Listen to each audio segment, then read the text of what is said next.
The conference room of Nexus Biotech felt smaller than usual that morning. Maybe it was the tension crackling through the air, or maybe it was just the weight of what I knew was coming. I sat at my usual place, watching my brother Michael strut around like he already owned the place. He'd even brought an entourage, 2 lawyers in expensive suits and our father, looking proud as always when it came to his golden boy. Emma, Michael's smile was all teeth and no warmth. Thanks for gathering everyone on such short notice. I nodded slightly, glancing around at my board members' confused faces. These were people who'd believed in my vision 5 years ago when Nexus was just an idea sketched on coffee-stained napkins. Now we were on the verge of revolutionizing cancer treatment with our patented nanotech delivery system. And my brother had come to steal it all. As you all know, Michael continued, straightening his Italian silk tie, Vertex Pharmaceuticals has been looking to acquire promising biotech startups. What you don't know is that I've been named their new director of acquisitions. My stomach tightened. So that's how he was playing this. I've reviewed Nexus's financials. He gestured to one of his lawyers, who began distributing folders. While the research is interesting, the company needs serious capital to move forward. Capital that only Vertex can provide. Dr. Sarah Martinez, my head of research, spoke up. We're actually quite close to phase AUV trials. Yes, Michael waved her off. But let's be realistic. Emma's little startup needs adult supervision now. I didn't react to the condescension in his voice. I'd heard it all my life. When I chose molecular biology over business school. When I spent my inheritance on lab equipment instead of a downtown condo. When I missed his wedding because I was finalizing our first successful trial. The offer is generous. His lawyer stepped forward. Vertex will absorb all current staff and research. Emma will receive a comfortable consulting position, of course. Of course, I echoed softly. Michael's smile widened. Your little startup is mine now, sis. But don't worry, I'll take good care of your science project. I watched his lawyer open the ownership documents with a flourish. The room went silent as they began reviewing the papers. Then the silence changed, deepened. Michael's smile faltered. There must be some mistake. Is there? I asked, speaking for the first time. These patents. His lawyer shuffled through the papers frantically. They're all registered to Emma Thorne. Personally, I finished for him. Not to Nexus Biotech. To me. The room erupted in whispers. Michael's face turned red. That's impossible. The company licenses the patents from me. I cut in smoothly. A detail you might have noticed if you'd done proper due diligence instead of assuming your little sister was too naive to protect herself. I stood up, smoothing my simple black dress. Every breakthrough, every innovation, every piece of intellectual property that makes our delivery system revolutionary. I own them. Personally, the agreement was filed with the patent office 3 years ago. Dad, Michael turned to our father, who had been unusually quiet. Did you know about this? Dad looked older suddenly and strangely uncertain. I never checked. You said you had reviewed everything. Oh, he reviewed what he wanted to see, I said calmly, picking up my tablet. Just like he always has. But while you were both busy underestimating me, I was busy building safeguards. I turned to the board. Ladies and gentlemen, given this attempted hostile takeover, I move to suspend this meeting. We'll reconvene once our legal team has reviewed Mr. Thorne's proposal. The board members nodded, gathering their things quickly. They'd seen enough corporate drama to know when to make a strategic exit. You can't do this. Michael's voice cracked slightly. Vertex has already announced the acquisition to major shareholders. Actually, I smiled properly for the first time that day. I can. And I did. But please, feel free to explain to Vertex how you failed to verify patent ownership before attempting to seize control of $1 billion technology. I walked to the door, then paused. Oh, and Michael? That consulting position you so generously offered me. I turned back to face him. I decline. The sound of his expensive briefcase hitting the floor followed me out into the hallway. My phone buzzed. A text from Dr. Martinez. That was magnificent. But what now? Now, I typed back. Now we show them exactly what they tried to steal. Because while Michael had been playing corporate games, I'd been changing the world. And I was just getting started. I stepped into my private lab, the real heart of Nexus Biotech, the place where I'd spent countless nights developing the technology they thought they could simply take. On the main screen, our latest trial results glowed with promise. Results that would revolutionize cancer treatment. Results that belonged to me. My phone buzzed again. Dad, this time. We need to talk. I let it go to voicemail. They'd had years to talk, to listen, to understand what I was building. Now they could wait while I finished what I'd started. Because sometimes the quietest person in the room isn't quiet because they have nothing to say. They're quiet because they're too busy changing the world to waste words on those who never bothered to listen. And I had a world to change. The next morning, Vertex Pharmaceuticals stock opened down 15%. Headlines screamed about the failed acquisition and undisclosed patent complications. I watched the chaos unfold from my lab while reviewing our latest trial data. Dr. Thorne, my assistant's voice came through the intercom. Your father is here again. And there's something else. What is it, Julia? The NIA just called. They want to fast-track our approval process. Apparently, someone sent them our complete trial results. I smiled, thinking of the encrypted files I transmitted last night. How interesting. Tell Dad I'll give him 10 minutes. He looked smaller somehow, standing in my lab. The great Thomas Thorne, venture capitalist extraordinaire, surrounded by equipment he'd once dismissed as a waste of money. The board of Vertex wants Michael's resignation, he said without preamble. Not my problem. Emma, please. He's your brother. I carefully placed a slide under the microscope. Was he my brother when he tried to steal my company? When he called my life's work a science project? He didn't understand. No, I adjusted the focus, watching cancer cells die in real time. He didn't bother to understand. Neither did you. I admit, I underestimated. Everyone underestimated me, Dad. That was their mistake. I straightened up. Do you know what this is? I gestured to the microscope. He shook his head. This is the future of cancer treatment. Targeted nanoparticles that can deliver medication directly to cancer cells while leaving healthy tissue untouched. 0 side effects. 94% efficacy rate in trials. That's impossible. No, that's science.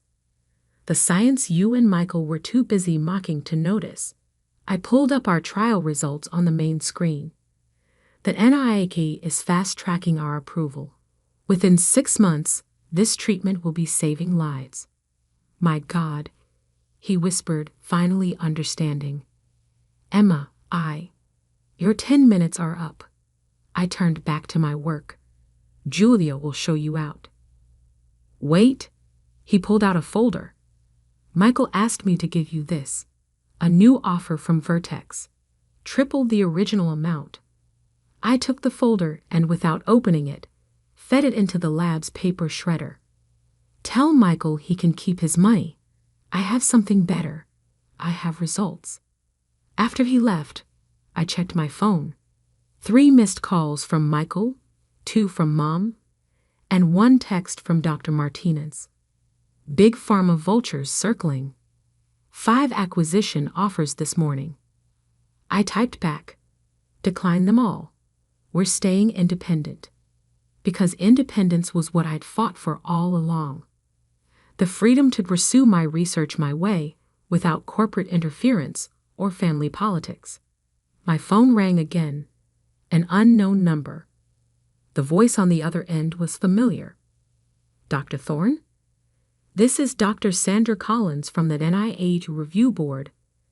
We've examined your trial data. It's revolutionary. Thank you. We'd like to put you on the fast-track program. Your treatment could be approved by year's end.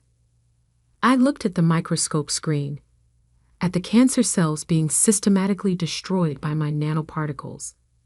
That would be acceptable. There's something else. She paused. The Nobel Committee has requested your complete research documentation. I sat down slowly. The Nobel Prize. The ultimate validation. I'll have everything sent over today. After hanging up, I walked to the window of my lab. From here, I could see the Vertex Pharmaceuticals building where Michael was probably cleaning out his office. In the reflection, I caught sight of myself.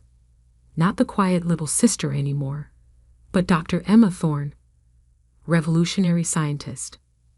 My phone buzzed with a text from Michael. You've ruined me. Happy now?